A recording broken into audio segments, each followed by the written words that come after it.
Praise the Lord, सबको जय मसीह की। कैसे हैं आप लोग? आज का दिन परमेश्वर ने दिया, परमेश्वर को बहुत बहुत धन्यवाद देते हैं। वचन पढ़ेंगे, उसके लिए पहले प्रार्थना करें। महान अनुग्रहकारी पिता परमेश्वर दयालु है सर्वशक्तिमान, जो वचन पढ़ते हैं उसमें हमारी सहायता मदद करें, आपकी महिमा होने पाए और भेद की बातें, अंदर की बातें बताएं।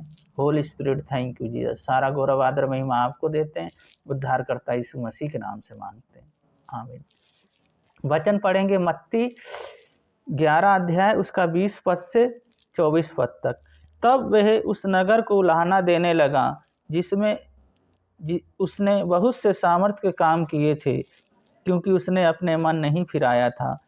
हाय खुराजीन, हाय बेतसोद, जो सामर्थ के काम तुम में किए गए, यदि वे सूर और सैदा में किए जाते तो टाट ओढ़कर और राख में बैठकर कब के मन फिरा लेते।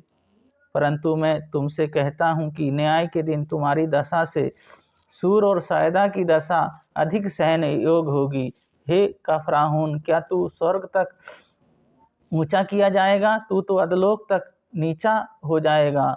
जो सामर्थ के काम तुम में किए गए हैं, यदि सदोम में किए जाते तो वे अब तक बने रहते। पर मैं तुमसे कहता हूँ कि न्याय के दिन तेरी दशा से सदोम की दशा अधिक सहन योग्य होगी।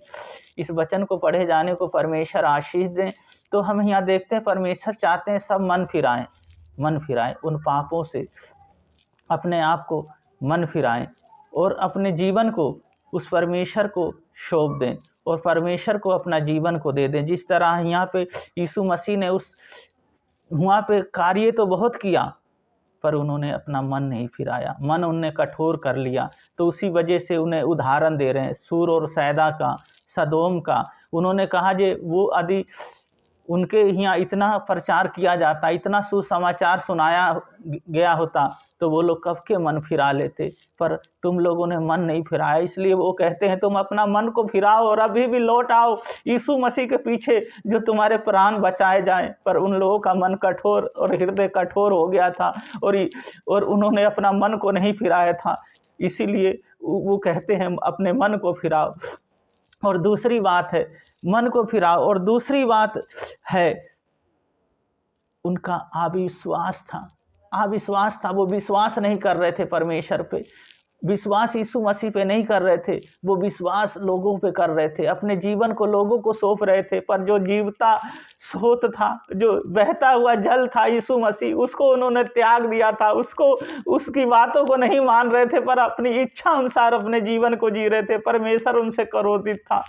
और तीसरी बात है उन्होंने पाप किया, उस परमेश्वर को छोड़ के उन्होंने पाप किया। तो जिस तरह हम यहाँ देखते हैं उन्होंने इतने बड़ा कार्य किया, वहाँ सामर्थ दिया और उन्हें सामर्थ दिए, उनके साथ साथ रहे, इतना प्रचार किया उन्होंने, इतनी प्रार्थनाएं हुई वहाँ पे, स्वर्गीय बातों को कहा गया, पर उन्होंने मन नहीं फिराया, अपने मन को कठोर कर लिया, अपने मन को उन्होंने पत्थर कर लिया और उन्होंने अपने जीवन को तहस नहस कर लिया, क्योंकि उन लोगों ने यीशु मसीह पे विश्वास करना ना चाहा। उन्होंने अपने जीवन को पवित्रताई में नहीं जिया और अपने बदलाव को उन्होंने नहीं लाया और वो दोषी ठहराए गए। इसी तरह न्याय के दिन वो कहते हैं, न्याय के दिन तुम्हारी दशा सूर और सैदा और सदोम से भी अधिक बुरी होगी। तो इसीलिए हमें क्या करना है? अपने मन को फिराना है, हमें पापों से अपने तौबा करना है और हमें विश्वासी बनना है, विश्वास योग बनना है हमें, और परमेश्वर को अपना जीवन को दे देना है। तो प्रार्थना करेंगे इस वचन के लिए भी, और अपने हाथों स्थानों पे रख लें जहाँ जहाँ दर्द है। यीशु मसीह अभी छुएंगे और अभी चंगा करेंगे। महान अनुग्रहकारी पिता परमेश्वर दयालु है सर्वशक्तिमान, इन बहन और भाइयों को आपके हाथों में सौंपता हूँ। इनको पैर के तलवे से सिर के बाल तक आपके लहू में ढक देता हूँ। आपके चुने हुए प्रभु जी, आपने इन्हें बुलाया है, नाम लेके बुलाया है प्रभु जी।